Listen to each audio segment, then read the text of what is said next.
When it comes to what's happening in Wayne County and the North Carolina area, look no further than Taylor House Publishing.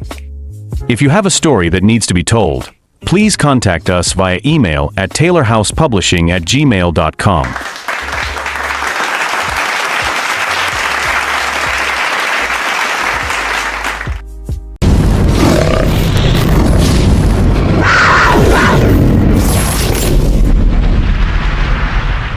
All right, what's going on, ladies and gentlemen? Here is another disturbing story out of Henderson, North Carolina, involving the failure of the Henderson Sheriff, Vance County Sheriff, DA's office to properly prosecute a man for the charge of unaliving another man. Now, once again, you know we've been covering the story of Javion McGee, which has brought us to Henderson, and a lot of people are sharing some instances of injustices that they've experienced throughout the years. And this case right here happened on August the 26th, where this man, James Dale Clayton, or Jimmy Clayton, violently assaulted this man right here, Leroy Holder, resulting in him being hospitalized, having major surgeries, slipping into a coma, and later succumbing to the injuries sustained in this instance. Now, we've talked about this. We referenced this in regards to the sheriff and, his inability to investigate or prosecute other cases, namely Javion's. But I want to talk about this in depth because I received some calls from the family members who just went to court today on October the 23rd. And this gentleman, who was originally charged with a simple assault or assault inflicting serious injury. Later, the charges were upgraded to assault with a deadly weapon with intent to kill.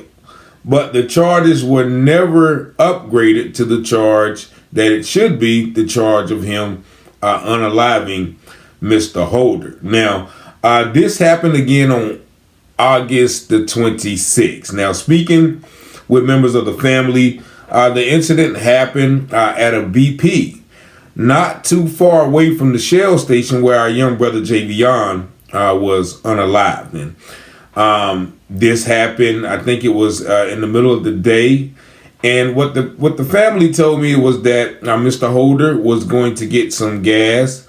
He went in the store, paid for the gas, and, he got to talking. Evidently, he forgot to get the gas. He forgot to pump the gas. So then they said he went home and went back.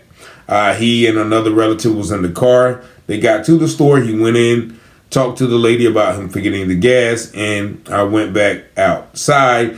Evidently, when he was inside the store, he got into a discussion, argument, verbal altercation with this guy, once again, Mr. Jimmy Clayton. And it was said that soon as Mr. Holder walked out of the store, Jimmy Clayton walked out behind him and started to beat him. And from what I understand, he had Mr. Holder on the ground, beating and kicking and stomping him and beating him so bad that the relative told me that there was another guy who rode up on a motorcycle. This other guy pulled out his firearm and said, "Hey, if you continue to beat him like that, I'm going to unalive you." Right? So it was that point that it was said that Mr. Clayton stopped beating the man and then went into the store. And then it was said that Mr. Holder got up off the ground. He, staggered to the truck and he got inside the truck. However, before he could pull off, his evidently savior, the guy on the bike, he had already left. So then they said Mr. Clayton came out of the store and again went to beating Mr. Holder while he was in the car. Now, the other family that was in the car with him, he actually jumped over or, and put the car in drive so that they could actually drive off. So, nevertheless, Mr. Holder ended up going to the hospital that night. Now, he went to the hospital with several injuries, broken jaws on both sides, various injuries to, his hips. I think his hips were broken from the stomps and everything. So they took him to the local hospital. However, at the local hospital, they said that, he needed to be transferred to Duke Hospital. So he was transferred either that night or the day before and immediately had 2 surgeries to fix his jaws because both sides of his jaws were broken. But he also had some surgeries to fix his hips. And it was after that surgery the next day that he was walking. He was trying to get up or whatever, but he never was able to take 2 steps. He passed out. And the doctors realized that he had some internal bleeding. And during that time of the internal bleeding, once again, he slipped into a coma and became unresponsive. And unfortunately, Mr. Holder succumbed to his injuries on September the 7th, 2024. And this is a sad instance because, this guy, from all intents and purposes, he was a diesel mechanic. He worked actually with his son. I think you guys heard us record the son talk about it on another broadcast. But the family is disturbed today because he only was charged once again with assault assault afflicting a serious injury, and he was charged that actually the date it was filed was August the 29th. That's the date he was charged, and I'm going to show you some of these court documents where he was charged, but he was charged on August the 29th. So he was charged with assault with bodily injury. And he was charged. This was 8/29. Here you see the arrest warrant, General District Court, which I think this is a misdemeanor. And as you see, the on or about the date of the offense and out of the county, the defendant did willfully, unlawfully, and feloniously did assault Leroy Holder and inflict seriously bodily injury upon him. His fist and right hip injuring, and I can't read that last word. So this is the initial charge. And if you see right here, this is the upgraded charge right here. Now, apparently, after Mr. Holder expired, they upgraded the charge to assault with a deadly weapon with intent to kill. So, assault with a deadly weapon with intent to kill and inflict serious injury. Now, this was filed. They upgraded the case. So this was filed on September the 23rd. All right. So they waited for about 2 weeks after Mr. Holder passed, and then they upgraded the charge to assault with a deadly weapon with intent to kill, inflict a serious injury, and he only received a $10,000 bond. Now, according to the family, the reason, as they were told by the DA or the sheriff, is that the medical examiner would not be able to get up and testify that Mr. Holder expired from the injuries sustained in the assault by Mr. Clayton. However, a family member called that self-same medical examiner and spoke with him. That medical examiner told the family member that they had not spoken with anybody at the sheriff's office. And so that right there is a clear-cut example of how Sheriff Brain, how the county of Vance County, how the DA, how all of these people operate in a spirit of deceit and corruption, and not wanting to prosecute this man, Jimmy Clayton, for the clear-cut unalivement of Leroy Holder. Now, the family says that there is videotape at the store about the incident. However, they are not pursuing those videos. And that is another reason why the family is upset to this day. And here is one of the most recent documents filed in the Superior Court. As you see, it says State of North Carolina versus James Dale Clayton, and its motion to modify the conditions of release.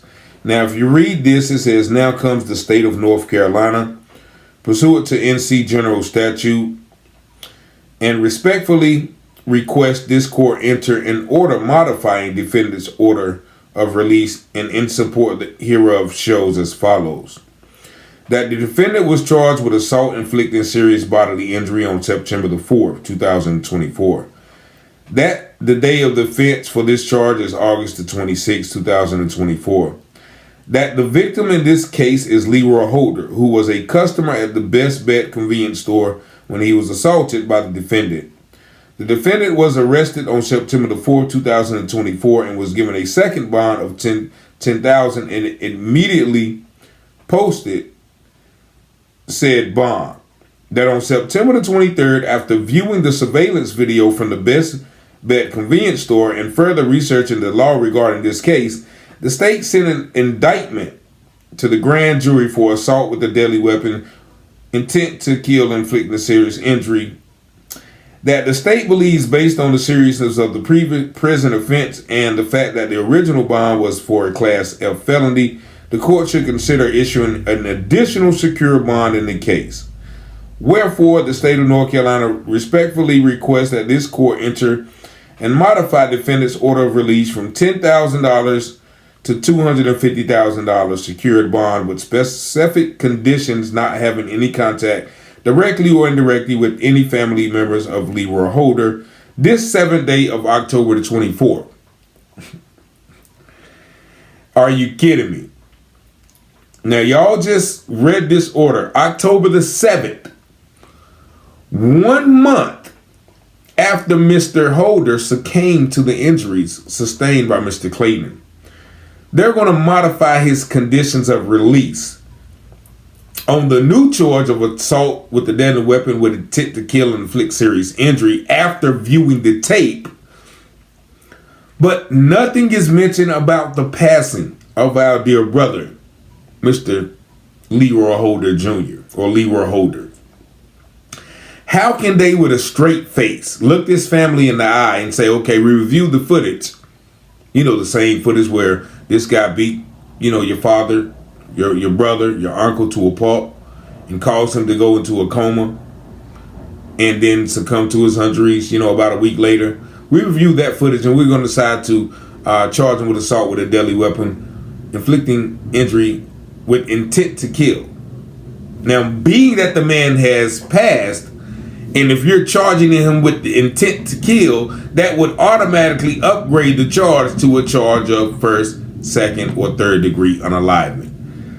This is your Vance County, Henderson, North Carolina judicial system. And even worse, here's that original indictment from the grand jury. It says the juries for the state upon their oath present that on or about the date of offense is shown, and in the county named above, the defendant named willfully, unlawfully, willfully, and felonious did the charges above. And the jurors in the state upon their oath present that on this on or about those dates offense shown, and in the county of named above, the defendant, namely, unlawfully, willfully, and feloniously did assault Leroy Holder with the defendant's hand and feet, a deadly weapon with the intent to kill, and inflict serious injuries. And so these guys, this jury returned a true bill of indictment for the instances that happened on August the 26th. They upgraded the charge sometime in September. 2 weeks after Mr. Holder died, they upgraded to assault with a deadly weapon with intent to kill and inflict serious injury. But they did not up the charge to what it should be called at. So, once again, this is a clear-cut example of these individuals abusing their power. Not doing things as they should be doing, as they should be done. So, I wanted to share this because it goes hand in hand with the Javion McGee investigation. How these people in Vance County have no regard for the law. Evidently, Mr. Clayton is someone who may have influence. It was said that, once again, he was given that $250,000 bond just today. And according to the family members that I spoke to, he was able to post that bond. And so this man is out. And from what I understand, he's actually antagonizing the family of these people whom relative that he so unmercifully expired. And so if anybody has that footage, so we can put that footage out there, not even the footage, anybody knows what the family can do, because this is definitely a miscarriage of justice. And I didn't show y'all, but I'm going to show y'all this right here. This is a copy of the death certificate. And if you see here, it clearly says immediate cause: gastrointestinal hemorrhages, ruptured duodenal varices, and hepatic cirrhosis. And if you see manner of death, you see the words homicide. Homicide. And this is from the medical examiner's office at North Carolina. So if the medical examiner's office ruled, or the coroner ruled this a homicide, then why isn't Mr. Jimmy Dale Clayton or James Clayton charged with homicide? Can you guys answer the question? This has been another episode of Taylor House Publishing concerning the Vance County Sheriff and Judicial System. Much condolences, peace and love to the family of Mr. Holder. 919-587-7782 or TaylorPublishingHouse@gmail.com. Peace and blessings.